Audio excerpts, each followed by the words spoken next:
Yo guys, welcome to the Tech Stuff channel. Today we are going to see how to permanently delete an Instagram account.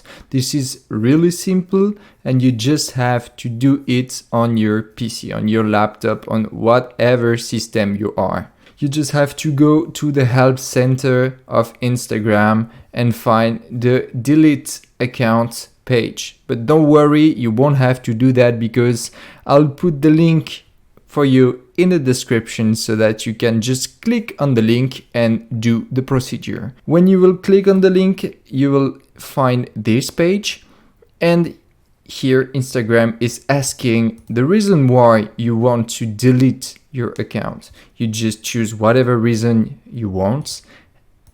Actually, I'll put one. You type your password and you just click on permanently delete your account. Obviously, I won't do that, I'll let you do that. Thank you for watching this video, guys. Don't forget to subscribe for more tutorials and random tech stuff. I'll see you in the next one.